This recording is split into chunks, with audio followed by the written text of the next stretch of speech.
सर्दी का मौसम शुरू हो चुका है। अगर आप चाहते हैं कि आप सर्दी से महफूज रहें, आपके बच्चे भी, बड़े भी, सब आप, और इसके साथ आपके पट्ठों के दर्द के लिए, आपके हड्डियों के दर्द के लिए बहुत ही मुफीद और फ़ायदेमंद मैं रेसिपी लेके आई हूँ। बहुत ही मज़े की ये रेसिपी बनती है।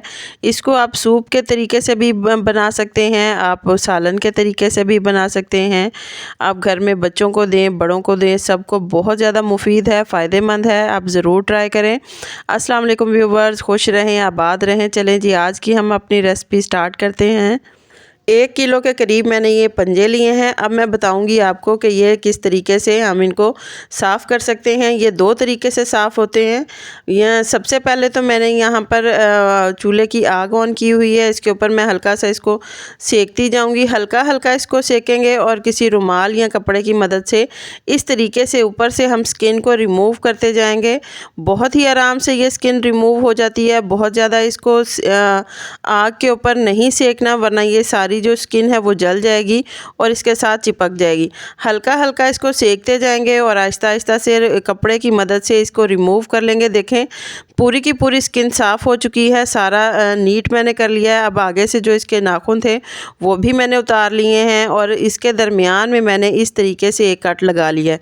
इसी तरीके से बाकी सारे भी पंजे मैंने तैयार कर लिए हैं। अब इनको मज़ीद मैं अच्छी तरीके से धोकर साफ़ करके इनको हम शॉर्टकट तरीके से पकाएंगे, क्योंकि इनकी सफाई के लिए भी थोड़ा टाइम लग जाता है। मैंने लिया है कुकर, तकरीबन 2 गिलास के करीब या 3 गिलास के करीब आप इसके अंदर पानी ऐड कर सकते हैं। इसके अंदर साफ़ किए हुए मैंने सारे पंजे इसके अंदर ऐड कर दिए हैं। प्याज जो है वो मैंने थोड़ी सी मोटे साइज़ में काटा हुआ है, वो मैं इसके अंदर ऐड करूँगी। अब इसके अंदर मैं ऐड करूँगी टमाटर। टमाटर मैंने 2 लिए हैं, वो मैंने पूरे इसी तरीके से ऐड कर दिए हैं। साथ में लहसुन इसके अंदर ऐड किया है। स्पाइसेस में मैंने नमक इसके अंदर ऐड कर रही हूँ, थोड़ी सी मैं इसके अंदर हल्दी ऐड करूँगी। इसके साथ मैं गरम मसाला लिया है, दालचीनी, लौंग, ज़ीरा, छोटी इलायची, तेज़पात का पत्ता, बड़ी इलायची और सब्ज़ इलायची। ये सारे मसाले जो हैं वो इसके अंदर मैं ऐड करके इसको तकरीबन 5 मिनट के लिए कुकर बंद करके हम नॉर्मल फ्लेम के ऊपर रख देंगे। ये गल चुके हैं, सारे पंजे गल चुके हैं, बेहतरीन सी इनकी ग्रेवी तैयार हो गई है। ग्रेवी मैंने जो है वो साइड पर मैंने निकाल ली है अलहदा। अब इसके जो टमाटर हैं उसके ऊपर से जो छिलका वो मैं रिमूव कर लूँगी, क्योंकि शोरबे के अंदर वो छिलका जो है वो बिल्कुल भी अच्छा नहीं लगेगा।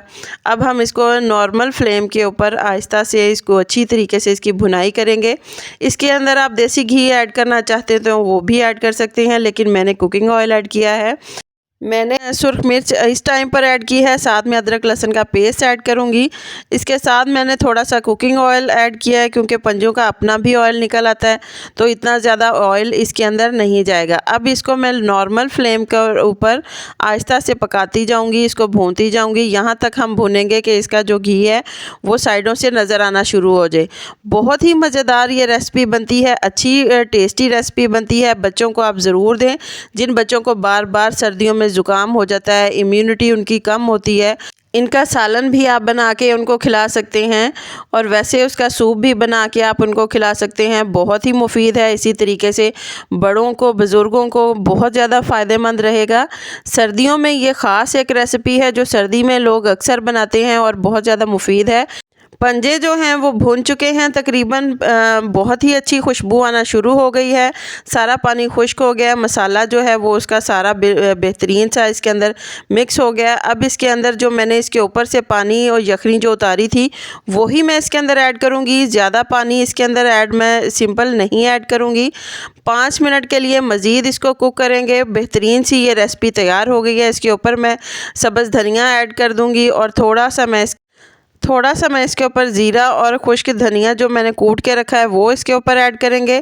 पंजों की रेसिपी तैयार हो चुकी है। अब इसको निकालेंगे हम अपनी प्लेट में।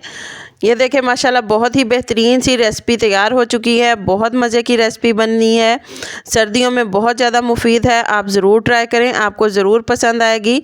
अगर आपको पसंद आए तो आप कमेंट बॉक्स में ज़रूर बताइएगा। उम्मीद है आपको मेरी ये रेसिपी पसंद आएगी। अगर आपको मेरी ये रेसिपी पसंद आए तो प्लीज़ इसे लाइक करें, शेयर करें, मेरे चैनल को सब्सक्राइब करें। अल्लाह हाफ़िज़।